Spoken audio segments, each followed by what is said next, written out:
Good evening, folks, and a very warm welcome to you wherever you may be. Thank you for joining us on this, episode that's going to be sure to arouse a lot of interest, cause a bit of controversy as well, and above all, inform and entertain you. My name's Tonchi Prusak. It's an absolute pleasure to be with you here tonight. Can you believe it's episode 11 already for this year? We're fast approaching the halfway mark of the season.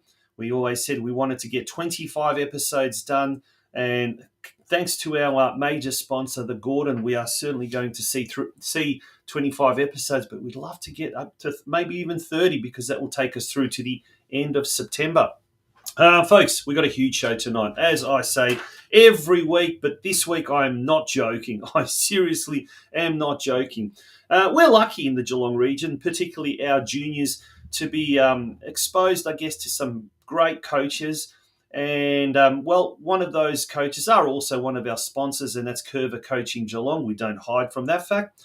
But tonight we catch up with the director of Curva Coaching Geelong, Adrian Leyer, with whom we caught up way back in episode 1.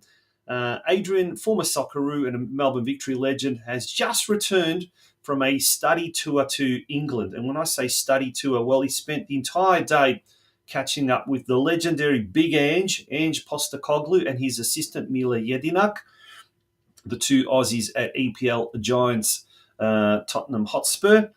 And he also spent an entire day in the company of the Tottenham Hotspur Youth Academy director. He's got some great feedback that he's taken back to Australia, which he will take on board with his Curva coaching programs. And a little bit later on, we will catch up with that interview. It was a pre-recorded interview. I recorded that interview last Friday afternoon down at Surf Coast, just as Adrian was getting ready to set up the Friday night program that they have in place with Surf Coast, which is a Curva Coaching Club partner. I think I've said that right. That goes for about 20 minutes, worth hanging around and listening to. Now, over the weekend, we had a rather interesting situation in the grading phase. In the local women's grading phase, one team defeated another 23 goals to nil. One team that did the winner was Barwon's A Club, and the team that was on the wrong end of the 23-0 scoreline was Drysdale's B team. Has Football Victoria got the grading system right? Have they, the clubs wanted it. We've got to start somewhere. But was there a teething problem? Was there an anomaly here? We're going to discuss that with someone who has been around the traps, both as a player. He's played at Drysdale, Barwon. I'm going to certainly lose a couple of clubs here, but he was going to tell us all about that. He was heavily instrumental in the formation of the wildly successful Masters Summer League. He's also coached both juniors and seniors, and up until recently, up until last year, he was the coach of the Barwon women's senior team, i.e. the team that won 23-0. This year, he's decided to focus on a completely different perspective of football, and that is refereeing. So he sees things now where the rest of us see from the sidelines, he sees from the middle. His name, of course, is Simon Blanch, and he'll be joining us very, very shortly. And Blanchy, who's well known around the traps, I think will give a very good objective analysis and indication of whether or not Football Victoria has got it right and what the pros and cons are. It's already, within the last half hour on social media, produced a lot of interest, a lot of talking points as well. So we'd love for you all to come on and join us on the chat. Put your two bobs worth in. Say what you think is right or what's wrong. Has Football Victoria got the grading system right or not?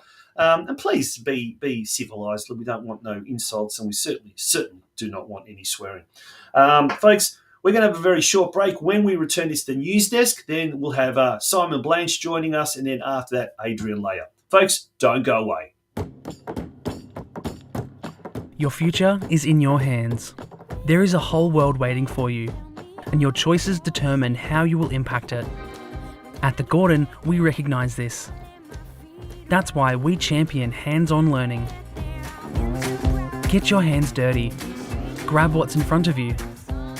Learn by doing. Turn your passion, your ideas, and mould them into your creations. You'll be supported the entire way. You'll grow your skills in small classes, guided by teachers who are industry experts. You'll learn in state-of-the-art facilities or out in a real-world workplace setting. Your hands-on experience will increase your understanding and put you ahead of your university peers. You'll graduate work-ready, and you'll graduate sooner, with a huge range of qualifications to choose from and support services to enable your success. Now is the time to continue your learning journey. At the Gordon, your future is in your hands.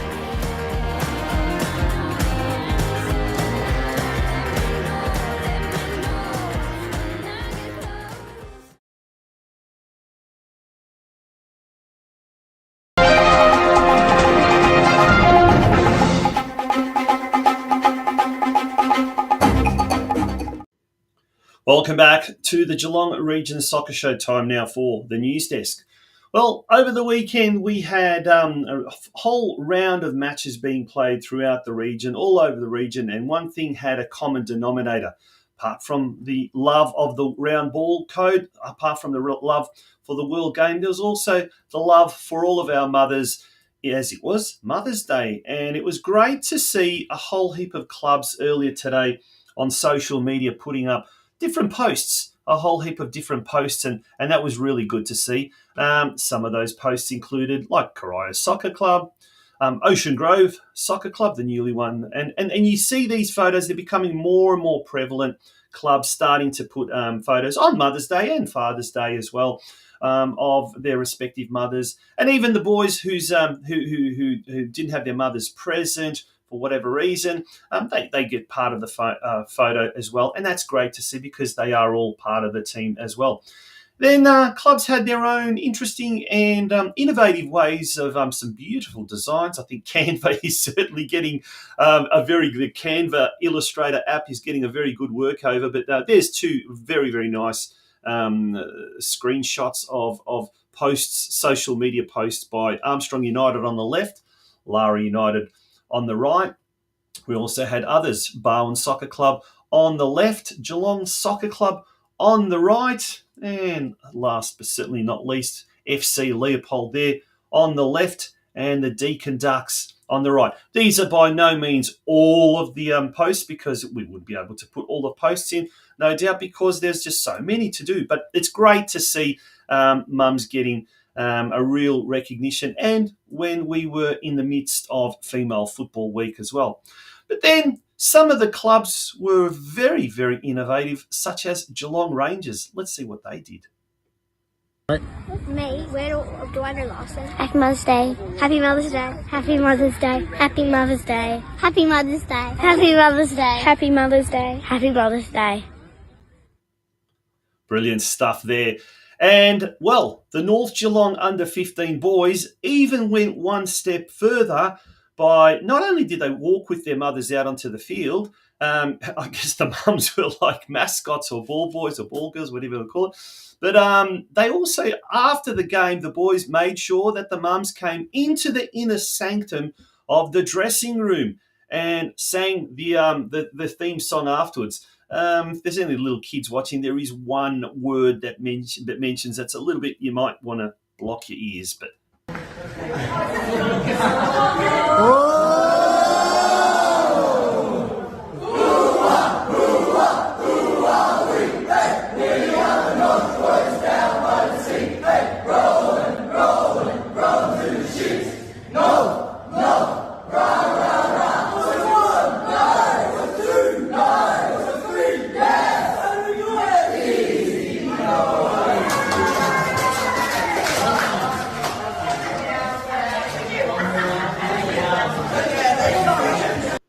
oh, come on now, boys. You could have changed the theme song.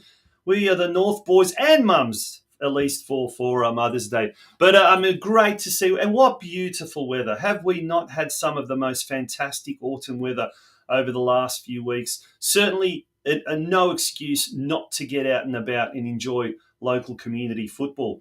Now let's move along to the results of games played over the weekend. And if you're a fan of both of our VPL or VPLW teams, I guess there wasn't much to celebrate, unfortunately, this weekend. North Geelong Warriors had a must-win game against Melbourne City at home on Saturday. It was a 3-0 win to the visitors. And that means, simply put, that North Geelong Warriors remain in 14th spot on the bottom of the competition standings. Now, this week, it's the first game of the second half of the season in the VPL. A must-win game. It's a 6-pointer. North Geelong in last plays Werribee City in second last.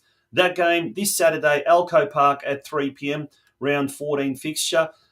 Pretty much, you could honestly say, if North Geelong does not win this game, does not beat Werribee City, they will be staring down the barrel of relegation, which will be unfortunate for the Warriors. It will be their second consecutive relegation. And I might be speaking a little bit too early, and hopefully I am, and hopefully I get proven wrong, but this is a make or break game. Basically, a grand final for the Warriors. So if you're out and about, make sure, and you are a Warriors fan, get down to Alco Park. They need your support like never before. In the women's, the Victorian Premier League women's, round 7, Geelong Galaxy came up against the top side, Casey Comets, and did very well, but unfortunately left the round 7 fixture without any points. 3-2 loss. Ogaki and Rakic getting the goals there for Galaxy. Galaxy remain in 4th spot. This week they've got a significantly easier game when they come up against Melbourne University, who are 10th. That game will be played on Sunday at Princess Park in Parkville, kick-off at 3 p.m. Let's turn our attention now to the men's state league competition, round 7. Corio drew with Sydenham Park. Now, this is a great result. Sydenham Park, high-flying, really aiming for promotion this year. Very, very, very difficult game this was going to be. Jamie Nogler scored the only goal for Corio, and a good result there in the end for the home side. They remain in 8th position by courtesy of that draw. Western Suburbs hosted Geelong, and a hat-trick from Dennis Delury. Magnificent result. That 3-2 for Geelong. They've jumped up to 5th spot on the competition standings in State 1. In State 2, Craigieburn City, who was second last, have now leapfrogged Geelong Rangers into 3rd last position. Geelong Rangers now drop into 2nd last position after losing the game against Craigieburn City 4-2. Yusong Sun scored 2 goals. That brings his season's tally to 4 goals. In State League 4, we had the Westside Strikers host Bell Park, and in an identical score to the Craigieburn City and Geelong Rangers game, Westside Strikers defeated our boys 4-2. Nick Giorgio and Xander Milanovic scoring for Bell Park. Bell Park, as a result, dropped to 10th position on the competition standings. Bowen, what is going on at Bowen? They travelled to Truganina, lowly Truganina, I might add, and came away with a 1-0 defeat. That drops Bowen down to 7th position on the State League 4 table. But Surf Coast at the other end have really solidified their spot at the top. 9-0 win against Barnstoneworth. Well done to Surf Coast. That is a great result. John Pikett managed to get a hat-trick, as did Alex Kainor. I hope I got that right. We've got Luka Jurkovic scoring, Pante and Bickett. Now, John Pikett now has taken his tally to 11 goals this season. He's by far the leading goal scorer in State League 4 at the moment. And special mention must be made of young Ryder Supple, who made his debut coming on in the 68th minute. He's a central attacking midfielder forward, and he's only 16 years of age. And, this is what happened in the dressing rooms after the game.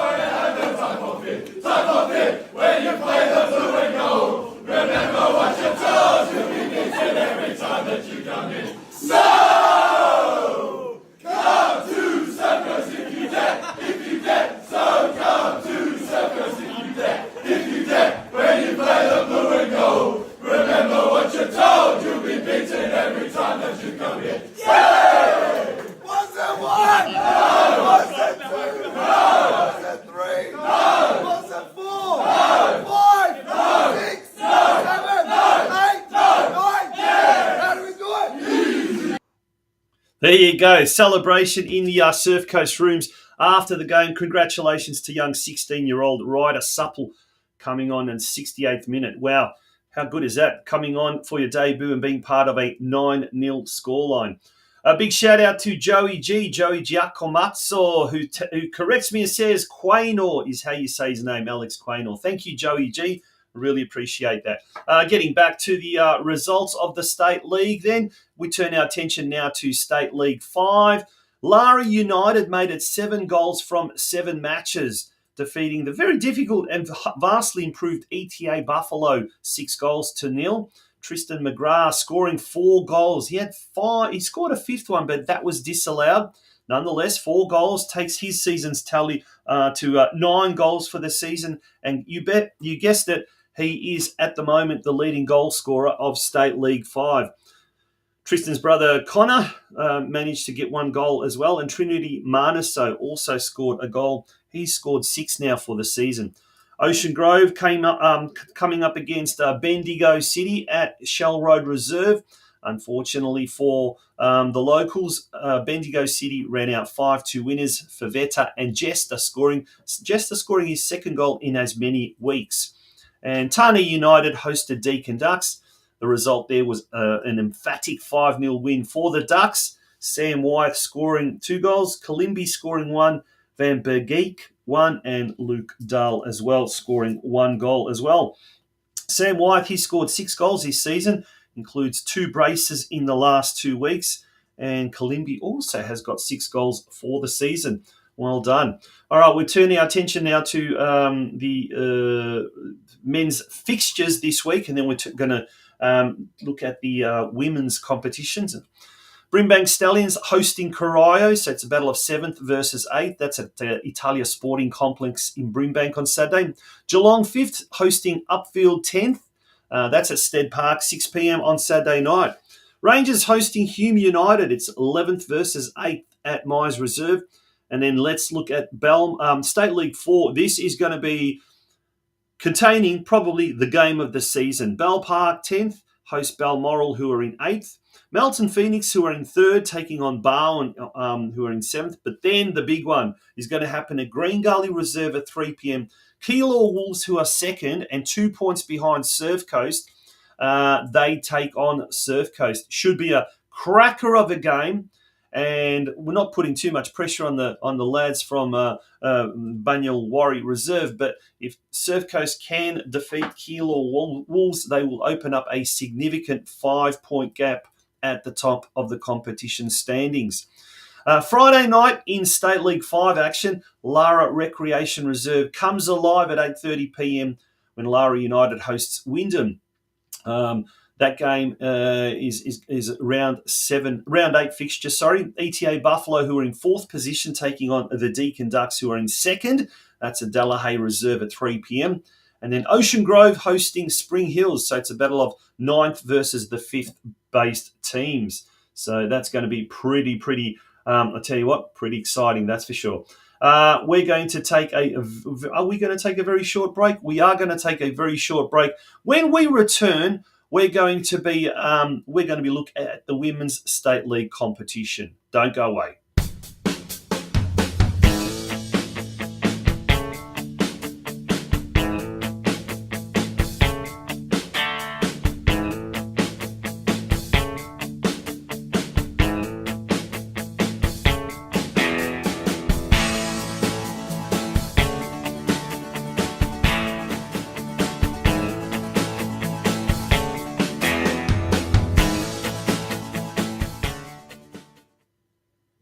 Okay, we're back now. Let's quickly have a look at the state women's results. There are only 2 teams now in the state women's competition after last week's exit by Lara United, who have decided to pull out of the state competition. They've entered a team in the local league competition instead.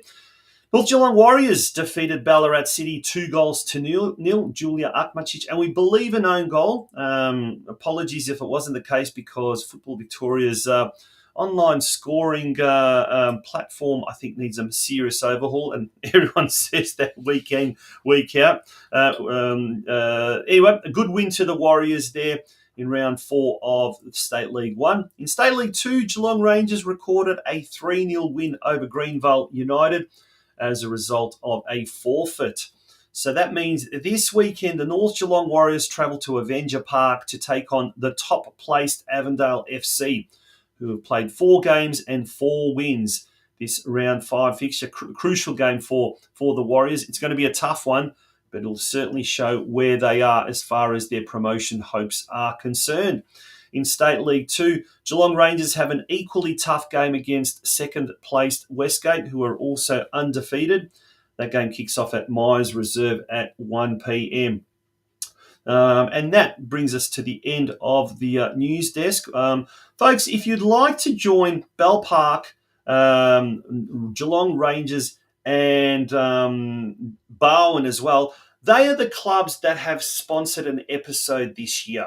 And as a result, we've already featured those clubs in episodes that have featured the Club in Focus segment.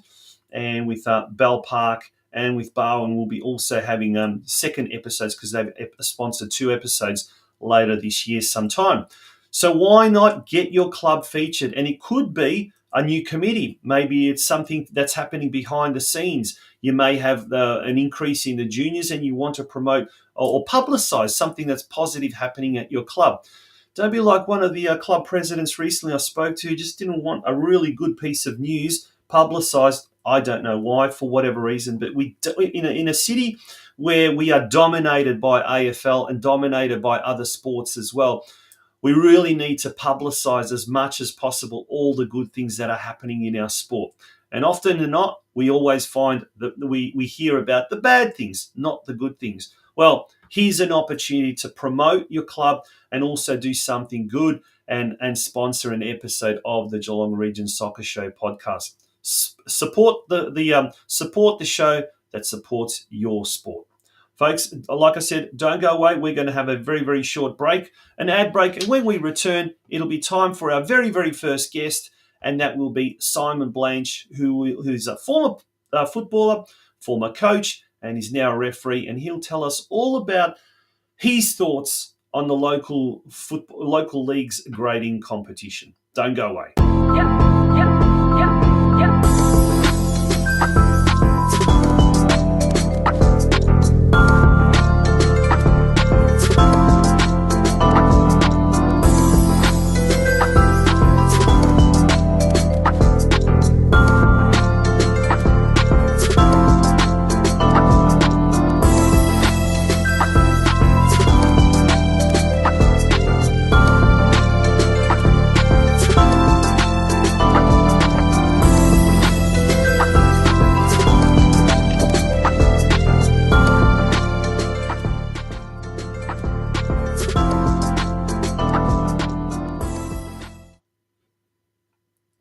Welcome back to the Geelong Region Soccer Show. Well, during the week or on the weekend, we had this, I guess you could call it,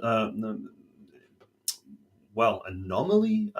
Maybe it was teething problems to do with the grading phase. But we did have a situation where in the women's grading phase, there was a game that saw Barwon defeat Drysdale 23-0. Now, put it into perspective. That was Barwon's A team, and that was Drysdale's B team.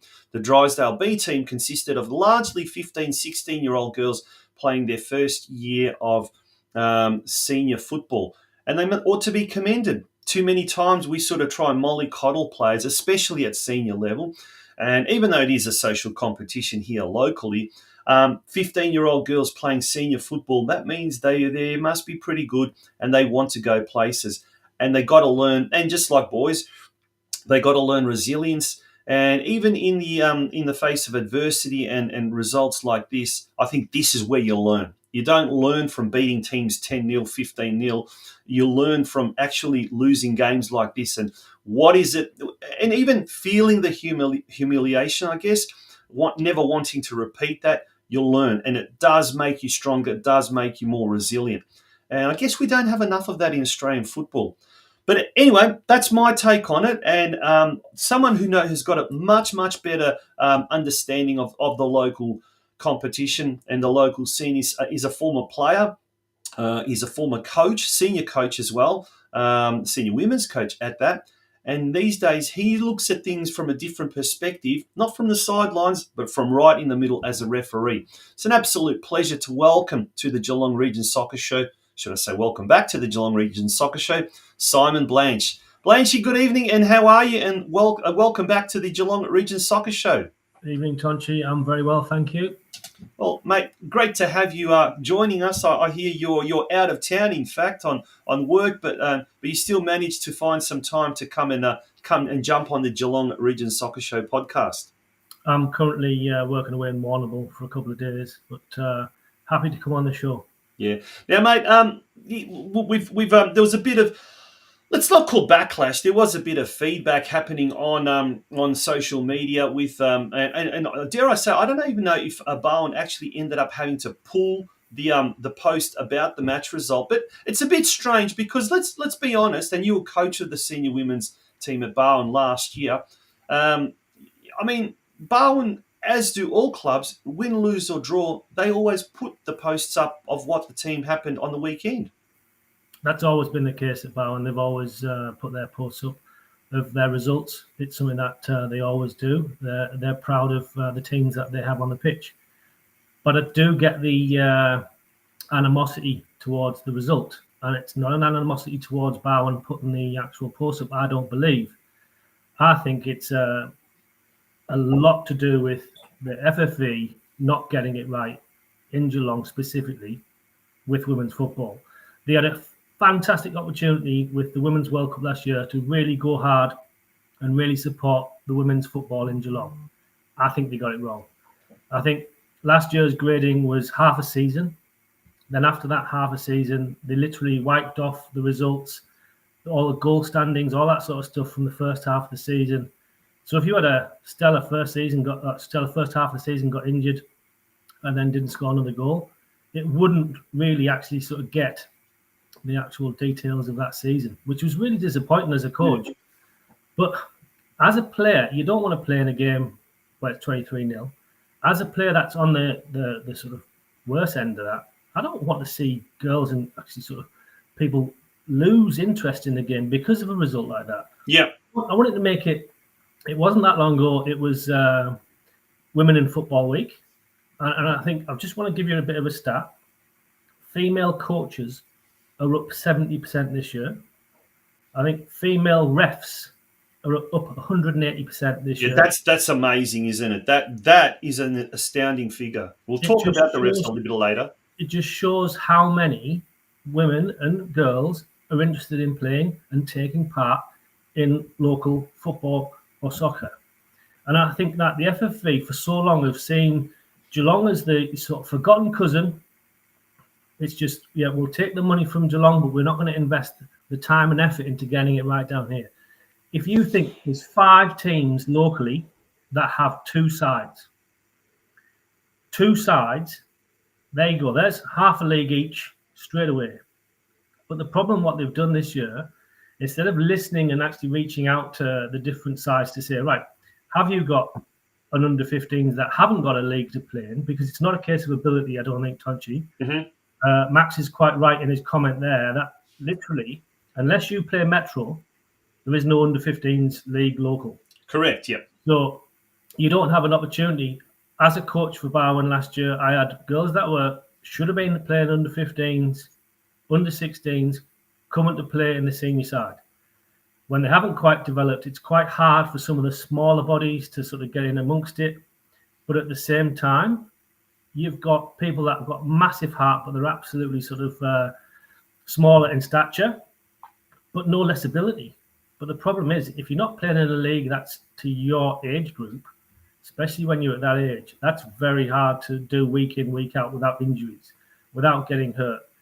And honestly, I do think that there's a level of frustration from a lot of players and a lot of coaches and a lot of people involved with sports clubs about the FFV not doing enough for the Geelong community and especially women's football. Yeah, no, that's a really, really good point. And keep the comments coming, yeah. I did see that comment from Max Tompkins saying that statement is incorrect, Tonchi. 15-year-olds are playing seniors because there is no league for them. And you did say, right, Simon, there is the option of going Metro. But if you're from the Bellarine Peninsula, you've got to travel an hour and a half now, at least, to probably get to Melbourne every second week. That is that's a massive commitment. That's a huge commitment. So yeah, feel free to come up and put your comments in the comment section. Now, to make things even more, I don't know, is the word twisted or intriguing or ironic, you are now refereeing at a game that involved Drysdale's A team, and there's every possibility that they could end up in the B division and Drysdale's B team end up in the A division. This is the state of affairs in the Group B, and Drysdale ended up there in 5th position because obviously there's some really tough teams. Ocean Grove, obviously, that's their first division team. Lara United, Surf Coast, Geelong as well. So they were in a tough group to start off with. But newsflash, we've just got details of the proposed league structure. So we'll go through that very, very shortly. But is the grading system flawed? Or do we have to start somewhere? Do we have to start somewhere to create some form of a yardstick and look, maybe short-term pain for long-term gain? What's your take on all of that? I think you just saw in a little snapshot that you showed there, there's a plus 15 goal ratio for the top team and a minus 15 for the bottom team. Yeah. In Group A, there's a 22 plus goal and a minus 19 goal. In Group C, it makes good reading for one side, a plus 42 goal ratio, and then a minus 17. A quick conversation between the FFV and clubs would have said, right, do you have a development side? Do you have a side that are learning or they're growing in age and in stature on the pitch? Would you like them to be in Division 1 or Division 2? And over the years, it's been hard because some teams have said, no, we only want to play Division 1 or we only want to play Division 2. And I think last year, 4 teams said they wanted to play in Division 1. Mm-hmm. That's not good enough, but that's not the fault of the teams because they know exactly what they've got and how their development is going. Mm-hmm. But the FFV to go, we're not even going to bother asking anyone. We're just going to take it off our own back to do, this is what we're going to do. We're going to do 3 leagues. We're going to play 4 games. Some teams might only play 3 games. Some teams might have a bye. Some teams might play 4 games. It wasn't the best solution. But I do think that if you've pitted Drysdale's Division 1 side, or what they would hope to be their Division 1 side, against some harder, tougher opposition, you're not going to get a sort of fair result at the end of that. They played well at the weekend. I happened to ref it. They won the first game against Surfside. But I was chatting to the Surfside coach prior to the game, saying there's some weak sides out there, but there's some teams that have got good results because they're playing the weaker sides. Mm. So Drysdale's second team, if you like, the under-15 girls, have actually got some good wins under the belt. So it's hard for any team and any team manager to develop a side 1 week on the high of a win to then get and beat 23-0. I don't think that the FFV are ever going to do enough for the Geelong region without a lot of us making a sort of song and dance about it. But it's something that I feel I want women to enjoy the game. I want anyone to be able to come and a mother to play with her daughter. She might never have played before. To have that opportunity of saying, right, we're going to put a Division 2 side in, and they actually listen to that and take it as gospel. Right, you're a Division 2 side, and it's not going to be a whitewash. So I just think they get it wrong year in, year out. Yeah. Oh, well, look, we've got some interesting comments. Let's address some of those comments first of all. John Conway says, Drysdale only have one side correct? No, they've actually have two teams. With then Paul Dowling also makes a mention. Also, Lara have taken their state league side out and entered it into the local competition, local league without going into the grading. Has that side been factored? Yes, it has. And we're going to now show you, and this is breaking news, the structures, the proposed structures, which does make for very, very interesting reading. Geelong Women's Division 1 contains 8 teams. Barwon, Bell Park, Corio Bay, Deakin University, FC Leopold, Lara United, Ocean Grove and Surf Coast. Geelong Women's Division 2, on the other hand, contains 12 teams. Armstrong United, Barwon Heads, Ballerine Sharks, Deakin University, the gold team, Drysdale, the black team, Drysdale, the yellow team. I'm not sure which one's the under 15, which one's the A's. Geelong Soccer Club B team, Golden Plains, Lara United, Ocean Grove and Surf Coast. Now, the first thing that strikes me about that, Simon, is the lopsidedness. Wasn't one of the reasons for the grading to have an even kind of split, or have Football Victoria, in this particular case, done the right thing because there's only 8 teams that are quality enough for Division 1 and 12 that are really for Division 2? But part 2 of that question, 2 Drysdale teams in Division B and 2 Geelong teams in Division B. Should they not have then got those first teams and popped them into Division 1 to make it 10-10?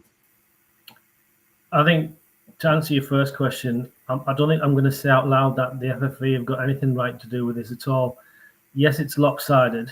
Yes, they've got some stronger sides in that. But if you look at any league, once you play so many games for your first or second team, whichever way you look at it, black or yellow, whatever way you go, you're then tied to that team. If you play 2 different divisions, you can help play up a division. You can only play so many games down if you've played for so many games in the higher division. Yep. It then makes it so hard if you've got teams that are tied and then playing at the same time. No one likes to see a game against 2 home teams at the same time, one having to wear an away kit. It just doesn't feel right. I don't think they've got it right, and I think that it's pretty poor form. Yeah. Well, mate, you've played it, and I'm going to get this wrong because I think you've played at virtually every club in the region. But you played for Drysdale. You've also played for Barwon. Who else have you played for? Ballerine Sharks and Deakin Uni. And Deakin Uni, there you go. So not only do you understand the women's side of it, having coached in the women's, and obviously you're refereeing at the moment, but you've also played in the men's competition. Let's look at the men's competition. So there are 3 divisions. Once again, it's all kind of a little bit lopsided. Men's Division 1 has got 8 teams. Armstrong United, Barwon, Bell Park, Breakwater Eagles, Geelong Rangers, Geelong, Lara United and Surf Coast. Men's Division 2 has got 10 teams. Armstrong United, Barwon Heads, Barwon, Ballerine, Corio Bay, Corio, Deakin University, FC Leopold, Golden Plains and Surf Coast. And then Division 3 has got 12 teams. And they are Barwon Heads, Barwon, 2 Colac Otway Rovers teams. Well done to Colac Otway Rovers for fielding 2 teams. I think it's the first time they've done that in a long, long time. Corio Bay Blue, Deakin University, Drysdale, FC Leopold, 2 Lara United teams, 1 North Geelong Warriors team. Good to see North Geelong Warriors back. up after a few years of a hiatus, and Ocean Grove as well. Okay, 8, 10, 12. Is that how do you? What's your take on that? And we'll bring that back up. That's slide. Tell you what, the funny thing is, at my age, the team I've played most against, and the team that are most my age are the Geelong Rangers SC side. Their Div 1 side is pretty much made up of their Masters team from the summer. Lovely group of guys, but I know they can't sustain a full season in Div 1 without picking up injuries, because that's just the age of what we are. At the same time, you've got a North Geelong Warriors team in Division 3. I don't even know what their form was like, but it's going to be good. We just know what it's going to be like from North Geelong. But to have two Lara teams, and if I'm not wrong, I think Lara won the league last year, and I played against Lara, and they took it so seriously, like it was the World Cup final, scoring a goal away at Barwon. And I get the passion, but why wouldn't you go and have a crack at Division 2? Why wouldn't you push yourself for that?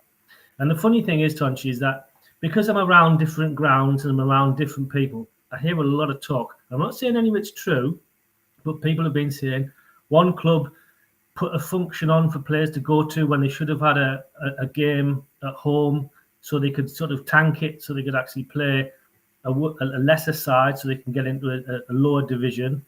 Teams purposely not picking people in certain positions, playing people out of position, all this sort of talk. Now, like I said, I don't know if it's all true or not, but if that's the talk behind grading, it's blatantly obvious that FFE haven't got that right for the men's league either. Well, the men's league. We'll compare it. We'll bring it back up again, and we'll compare it to what was last year. So last year you had 9 teams. You had Bell Park. So this is another Masters team. So the Bell Park that won last year, effectively spearheaded by Mio Marinovic, who we had on the show a few weeks back. Then you had Surf Coast, Armstrong United, Barwon Blue, FC Leopold. They seem not to be in Division 1 this year. Breakwater Eagles, they're still in it. There was another Barwon team, so there's a Barwon team now that's gone to Division 2. We've got Geelong Rangers, which is, as you mentioned, predominantly a Masters team. And then we also had Barwon Heads, which is not in that group. They're in Division 2. Lara United, who are in Division 1, there was a Lara United in Division 2 last year.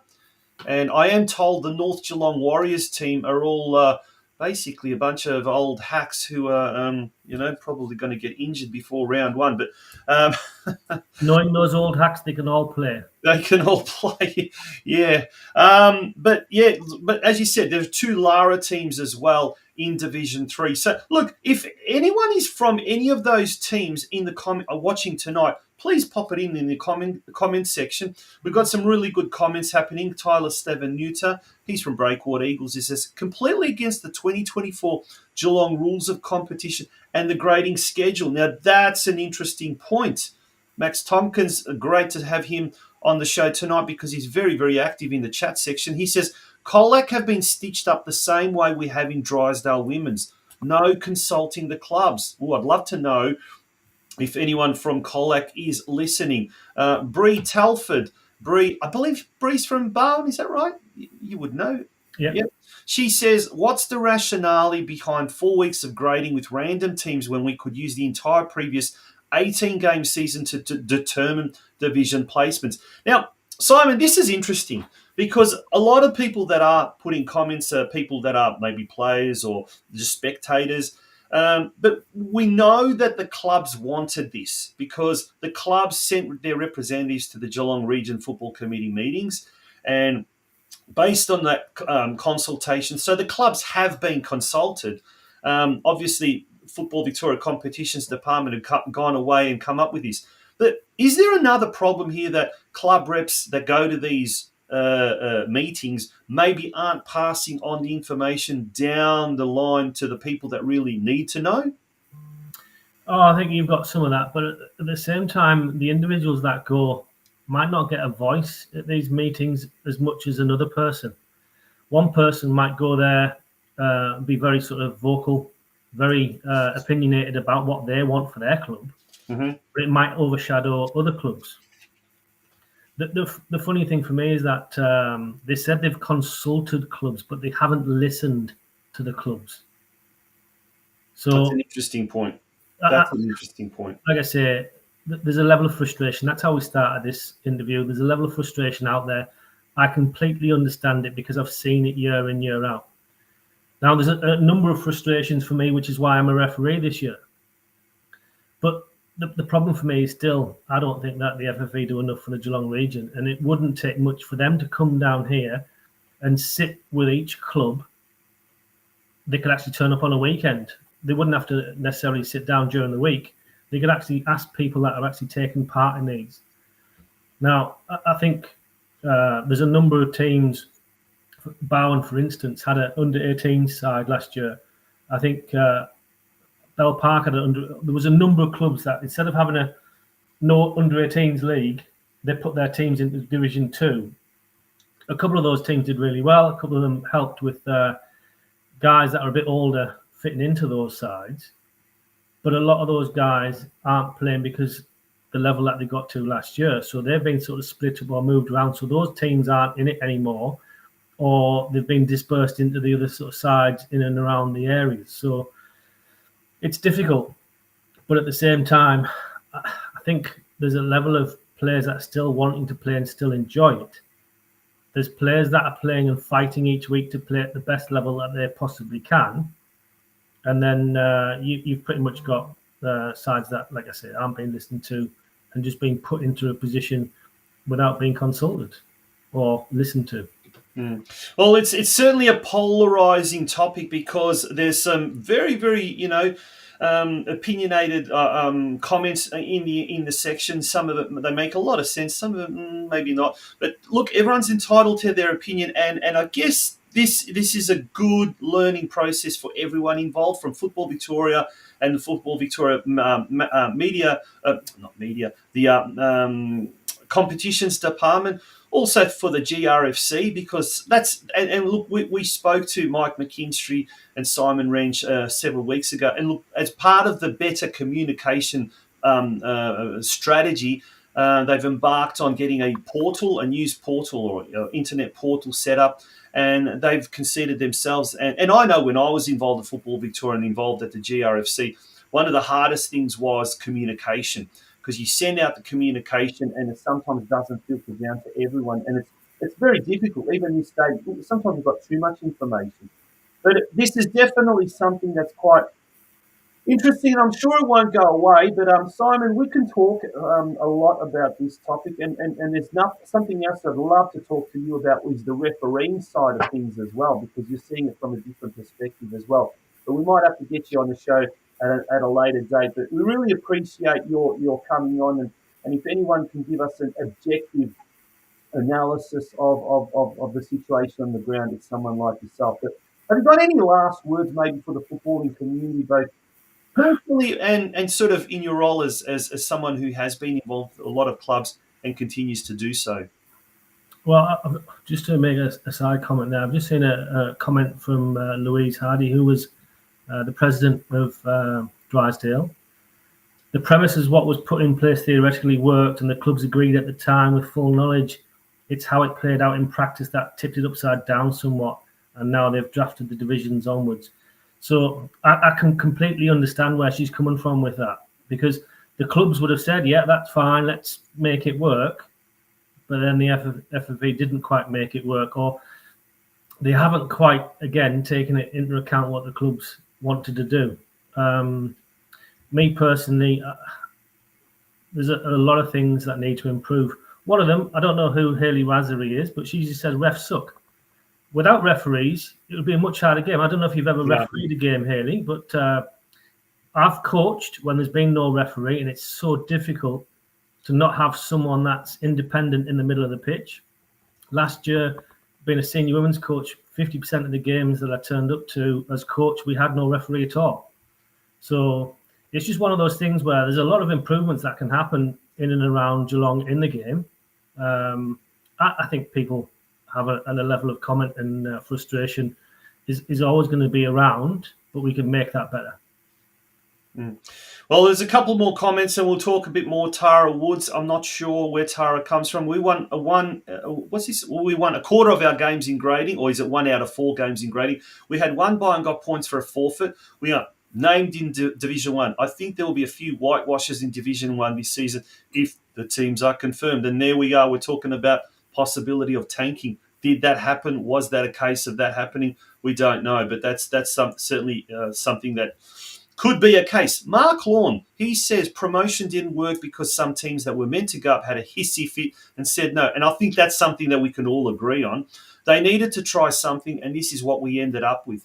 Might not be right. Maybe this is kind of like just maybe this is sort of part of that learning curve, particularly for next season. But next season, Simon, I guess we will have a Division 1 and a Division 2, and we'll be able to then have that as a yardstick for women, Division 1, Division 2, Division 3.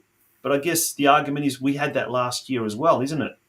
Yeah, I do think, though, if you've got two sides at one club, one could be higher up the ladder but not quite make promotion. And that's just really detrimental to that club to have two teams in the same league year in, year out. So I think there's got to be a level of common sense to it. But it seems common sense from the FFE has been a bit forgotten. Yeah. Max Tompkins makes another point, and we'll just finish it off with this. Colac Seniors finished runners-up in their grading group, Tonchi, and got placed Div 3 with their reserves, despite needing to be placed in different divs to share players. So they finished in second spot in Group D, behind Golden Plains Soccer Club, ahead of Lara United, Ocean Grove, and Deakin Uni. And so were they seeded? I don't know. I don't know the ins and outs, but obviously it was said to us in the interview with Simon Wrench, and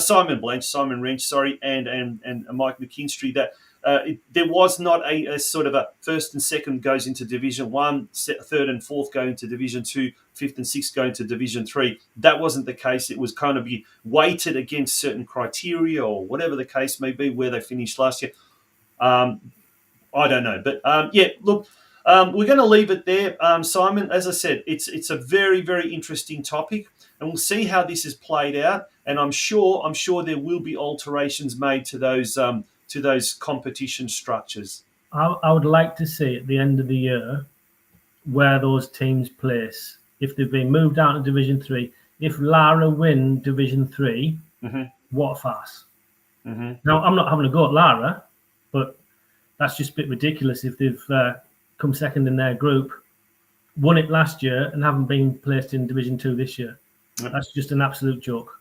Well, we'll see what happens, because I'm sure this week, I think, is this week a bye, or are they actually going to go straight in with this competition? I'm not too sure. I think they may go straight into competition, so probably fixtures will be drawn up in the next few days. Folks, stay tuned for that. Blanchy, once again, thank you very much for coming on the show. My pleasure. Simon Blanche, someone who provided a very, very interesting insight into something that we were going to talk for about 15 minutes. We've ended up going for a lot longer. Folks, we're going to take a very short break. When we return, an exclusive interview with Curva Coaching Geelong director and head coach Adrian Leyer, who just recently came back from a study tour to England where he caught up with Ange Postecoglou, head coach of Tottenham Hotspur, and also spent a day at the very famous Tottenham Hotspur Youth Academy. Don't go away. Traditional skylights have been around for many years now, brightening up those dark areas around the home or office. And yes, there have been improvements in recent times, but now things have changed for the better and for the safer. Here at Ready Light, we recognise the importance of energy-efficient lighting in our daily lives and aspire to improve every home and business with uncompromising performance and payback. Ready Light, through the Spectra series, has developed a skylight alternative that is energy efficient, easier to install, and much less intrusive to your roof and building structure. During the course of the day, a solar panel converts the sun's rays into electricity, which in turn supplies power to a Ready Light sky fixture. As the sun rises, the light increases toward the middle of the day, then losing its intensity as the sun sets in the afternoon. Gone are the days of cutting large holes in the roof or being restricted due to building frame or upstairs, downstairs installations. No matter what your situation, Ready Light has the flexibility to be installed in almost any location. Installing a Ready Light is a breeze. It has a solar panel mounted on the roof with a cable running down to the lake. If you want more than one light, then simply install a larger solar panel. It's that easy.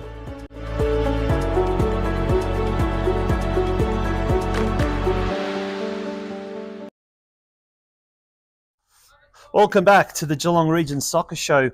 Here we are on one of our outside adventures, if you like, where we get to go out and about. And today we're coming to you from Surf Coast Football Club in Torquay North at Banyul Warri Reserve. And we're with Adrian Layer, the owner and director of Curva Coaching Geelong.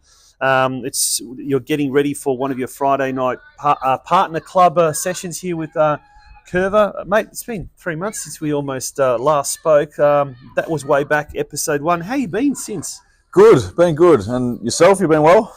I've been well, but it's not about me, it's about you. Okay.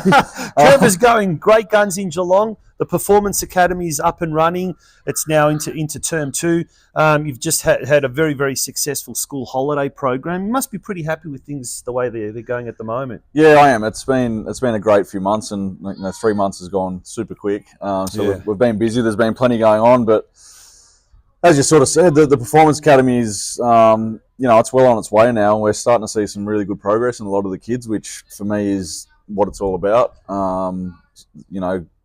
Some really strong development, a lot of confidence in the kids now, and that'll only get better as we go on. So that's going really well. Obviously, we're here Friday night, Surf Coast FC. This is part of our partner club agreement with Surf Coast FC. So we'll be about to head out there, set up all the drills for the night. Mm-hmm. We send all the coaches information as to what we would like them to try and coach, and how they should coach, and show them some videos, some drills, and hopefully they can go out and implement it. So it's a great Friday night. It's challenging. We're trying to really get that message across to which of the majority of parent coaches. Yeah. But they're all doing a fantastic job. So really happy. Yeah. Now, before we go on and talk about some of the other partnerships you've got secured or arranged here in Geelong, let's talk about something that's an interesting topic. You've just come back from England on a bit of a study trip, and you caught up with, amongst other people, Ange Postecoglou. Do tell us all about that trip. Yeah, it was great. It was, I went across with the family and did a lot of family stuff as well. And when you go to England, you've got to make the most of the time and the contacts. And in other words, go to an EPL game, right? I went to 5 games, so that was every opportunity I got to one. But look, I think for me, a large part of that was reconnecting with Ange and going to see Tottenham. And I spent a full day sort of night with the director of the academy, and he literally gave me his full attention, and we chatted, and it was really interesting because he had a lot of questions for me as well. They've had their previous academy director was heavily influenced by Will Curva, so it was quite an interesting link straight away. And how small the world is. So he knew the program inside out already, and really believed in it. So it was. Is Curva big in the UK? I think it's bigger than what you think. Yeah. And I think it's funny because he, you go into a club like that, and he pretty much said, the previous academy director he was here for 18 years, and he was one of Will Curva's proteges. So he said a lot of our stuff has been the Curva program, and so it's really well respected, which I love, and that's why I think I believe in the way that we teach so much, because you go to a place like England where football's, it's in their blood, it's everywhere, and you say, I'm a Curva coach from Australia, and they're like really interested. So it was amazing. It was great. Yeah. Now we'll get to catching up with Ange a little bit later, but obviously you went there, you saw a lot of things, you saw how the academy program works over there, and things like that can only benefit the kids here in Geelong, particularly the kids from the Performance Academy. But what were some of the things that you took away from that exposure or from that opportunity to see how Tottenham ran its academy program? Yeah, look, there's a lot. We don't have enough time to talk about it, but just there's already things that I've come back and told my coaches to, think about this, maybe think about something a little bit differently.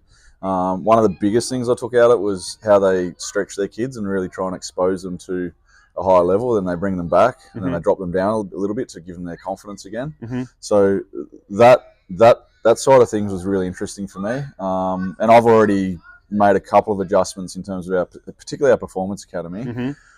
I've made a few adjustments where I'm like, okay, well, this is what they're doing in England. A few alterations to a few drills, but look, still curver drills, but just a couple of alterations where I'm like, okay, this is what they're doing in Europe. Let's try and add a few elements in. So, as you know, you never stop learning in this game, and for me to go and spend that time with, I spent time with Ange as well, but in that academy environment, I asked to go with the 7 to 12-year-olds, and the environment was amazing. It was really good. Yeah, and something you were telling me off air is the relationship, or I guess the way they look at private academies as well. At Tottenham, for example, I think you were saying that they train 3 times a week, and then the rest of the time during the week they just let the kids go out to private academies, which is something interesting because here in Australia, sometimes the clubs have been a little bit jealous. Federations have indeed been jealous of private academies, but here now we're starting to see with Curve, some of the other academies around town, but also in Melbourne, they're becoming a lot more prevalent because they're offering. So, and I think we spoke about this in the episode 1. They offer something that at the moment the clubs and maybe the federations don't. What happened there? Well, that's an interesting revelation, so to speak. It was a really interesting. It was interesting that it came from their side, and they raised it, and they were very complimentary of it. Which and I suppose I get some clubs are very protective of what they're doing and very protective of their players, and it's a bit of a bugbear of mine because I know every kid that comes to Curvy, I guarantee they're not getting worse, but they are going to get better. Yeah. So it's something that I've come back from the UK as well and realised how much their club appreciated it. Yeah. So I'm going to start to look at adding in more small group play opportunities for kids. So if kids want to do like a 3 or 4 on one with one of our stronger, more experienced coaches, I'm going to introduce those opportunities. So they are things that I've come back and gone, okay, these are things we should add. The 1v1 stuff, I prefer small group play. I think the kids can get more out of it, particularly if there's like 3 or 4 of them. We will start to bring it in a little bit, but I really value that really small stuff and really intense those sessions. Let's now talk about Ange. How was it catching up with the great man? Has he changed? Because you've known him for a while. Has he changed since he's gone to Scotland and now to England? Is he still the same old, knockabout Aussie Greek bloke, or has he changed, and has he had to change because of the ruthless nature of the EPL, etc.? You know what? It's probably the most relaxed I've seen him, and that's probably from my side more than anything, because my past experience with Ange was he was, on 2 occasions he was my coach in the junior national team setup, and on the 3rd occasion he was my coach at Melbourne Victory. So you'll hear the Tottenham players say that they don't have a close relationship with him. So for me, it was nice I had a coffee with him and Mile Jedinak, who's obviously there doing his role as an assistant. It was nice he just let his guard down, and he was relaxed, and he was, we were laughing about, old times and people and things we had in common, and he's talking about how he's looking forward to getting back to Melbourne and catching up with a lot of his old football mates who I know really well as well. So it was nice for me because I was very respectful, and I didn't approach Ange directly to go and see them. I went a roundabout way, but he was the first one to sort of reach out and say, let's catch up. So I spent a really good bit of time with him. Spent a lot more time with Mille, just sort of chatting about what he's been through, because he's sort of worked in the academy space as well, and now he's in the first team environment. So that was really good to pick his brain, and he's got 2 young boys in the Villa Academy still, so he's he sort of knows that environment, the ins and outs of that environment. So that was great. Then obviously the first team training session, which I sort of went along and watched and witnessed, and just seeing the environment that he's created. And one thing I said to Ange at the end of it, I said, every single person came up and said hello, and every single person came and shook our hand. And I said, is that a you thing or is that a club thing? And he said, it's an Ange thing, because I remember that's what it was like at Melbourne Victory. And I love that, because they had no idea who we were, but it's like, hi, we're so-and-so, welcome to the club. The club was so welcoming, and to be honest, I probably enjoyed watching the training session more than the league games because it was so intense. The quality was out of this world. And I guess as a coach, you're kind of looking at through a coach's eyes, and as you said before, you're looking at ways to improve and to better yourself. So, dare I say, the program that's being offered to a lot of kids in Geelong at the moment, in 6 months' time, in 12 months' time, that's going to evolve, and it's going to be, qualitatively speaking, so much better. And it's all because of opportunities like this, isn't it? Yeah, it is, and I think it's, and I think you sort of look at who Ange is, like he's sort of had Kevin Muscat under him, and he's gone on his own now, and he's had Harry Kewell under him, and he's gone on his own, and he likes seeing guys that he's had an influence in go and do their own thing. And I'm not saying I'm anywhere near that, and I don't want to be a first team coach, but for what I'm doing, I've always had an approach to the way that I coach, and particularly with the young kids. Like I've coached the 9s girls and 11s girls here. A lot of my methodology is the way Ange used to coach me, and how positive he was, and how much he encouraged just getting on the ball, making mistakes, but being really positive in everything you do. And you can see that he's doing that with Tottenham. And results have been up and down, but once he has the quality of player that he needs, I think we'll see Tottenham go to the next level again. Yeah, no, it'll be interesting to follow. And that analogy about learning every day, like in this caper, the coaching caper, no doubt is something that a lot of coaches out there can resonate. We're students of the game, in effect. Speaking of going back to school, very recently, you've, Curva Coaching Geelong, that is, have secured a very interesting partnership agreement with one of the top schools here in Geelong. Tell us more about that. Yeah, it's exciting. It's really cool. So we've done a partner school agreement with Geelong College.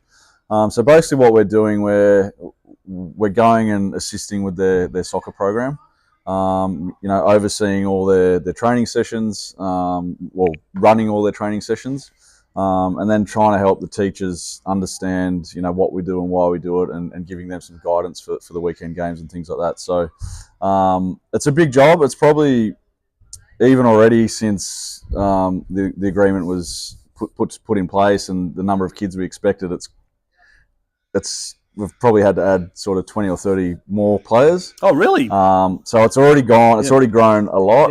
And what do you attribute that to? Just the word's getting out, or there's a lot of interest, or they're starting to hear about the quality of the program? I'd say it's a bit of a mix of everything.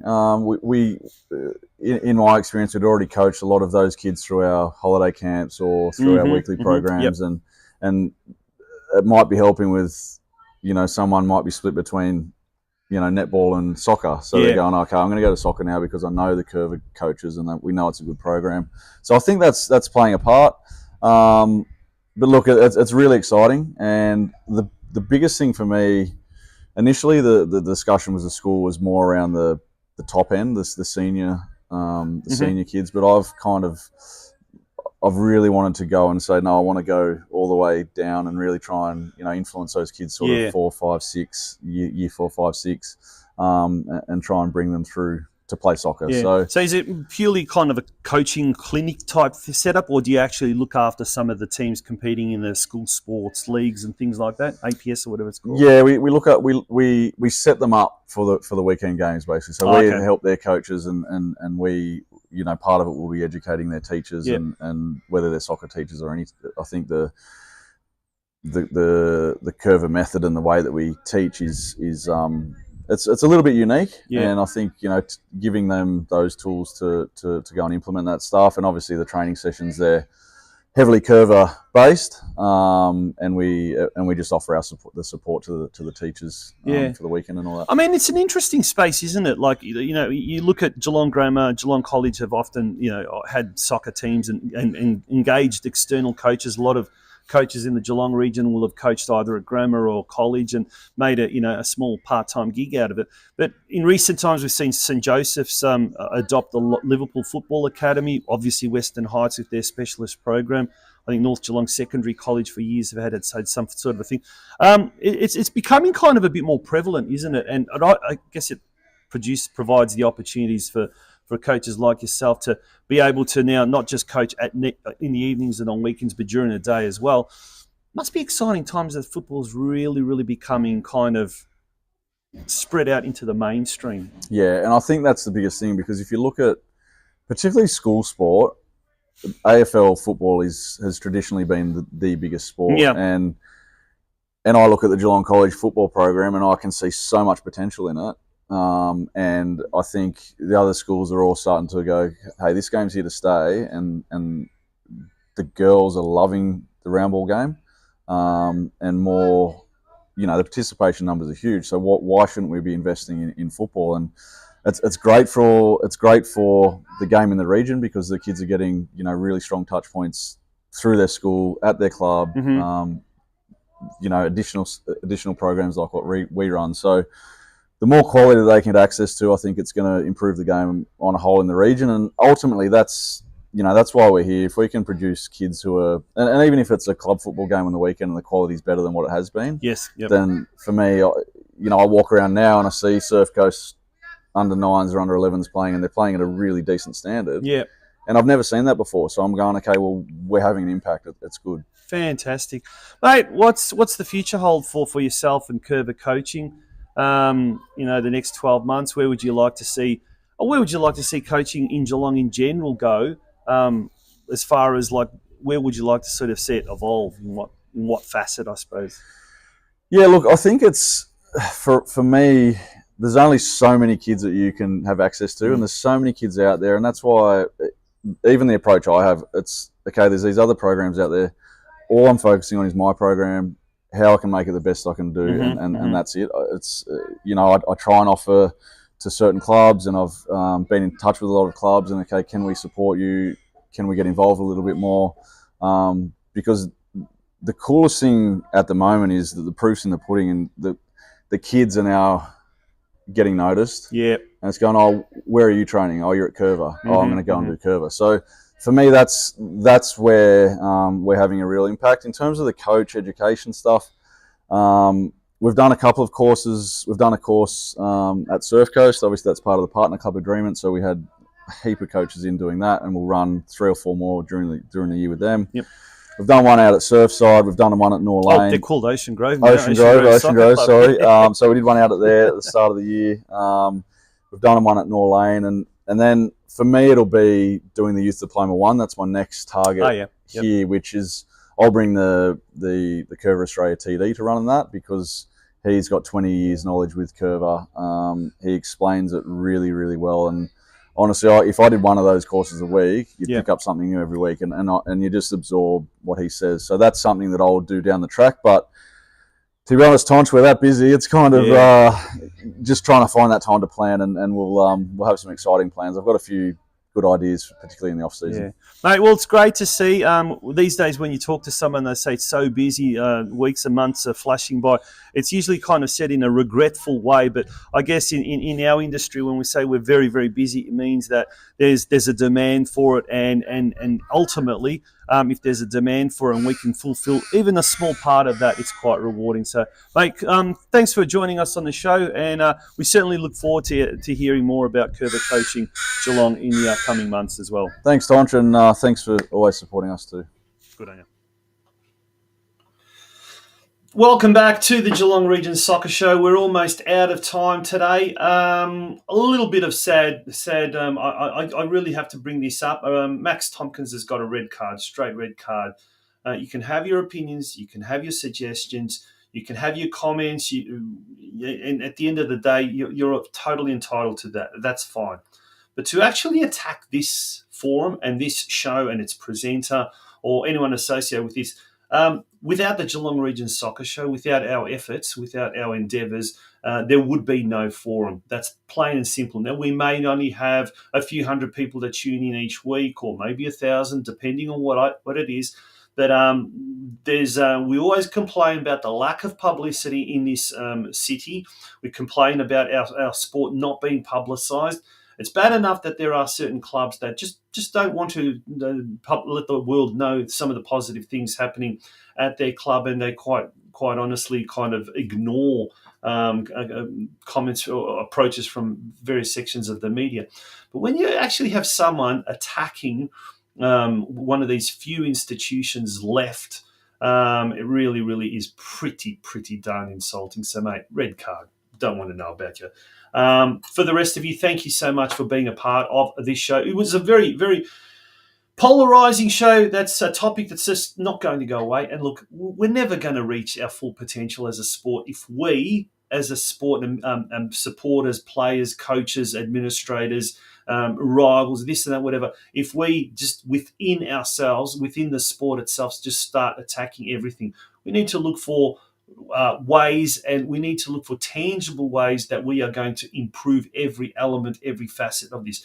Remember, the vast majority of people are volunteers. Remember, they give up their spare time to be able to do it. So what do? Do you want to attack them or not?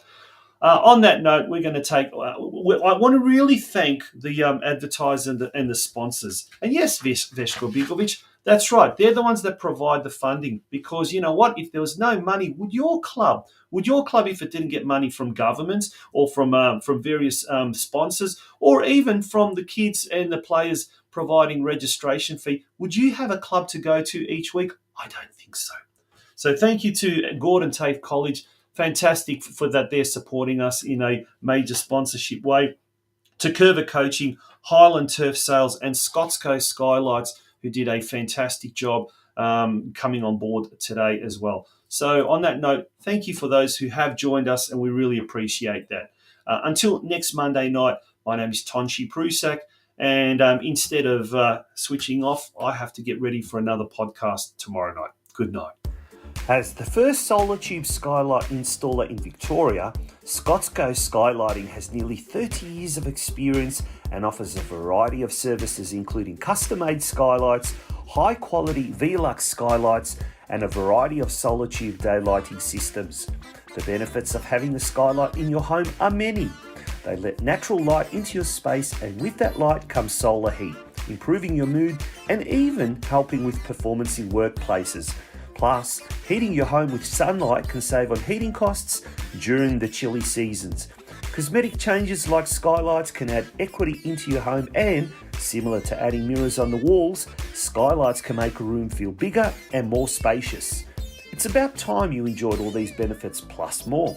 So what are you waiting for? To get a free daylight assessment and installation quote, call our founder and owner Adrian Begg on 0409 823 177 or visit our website at www.scotscoskylights.com.au. Scotsco Skylighting is proudly Geelong owned and operated.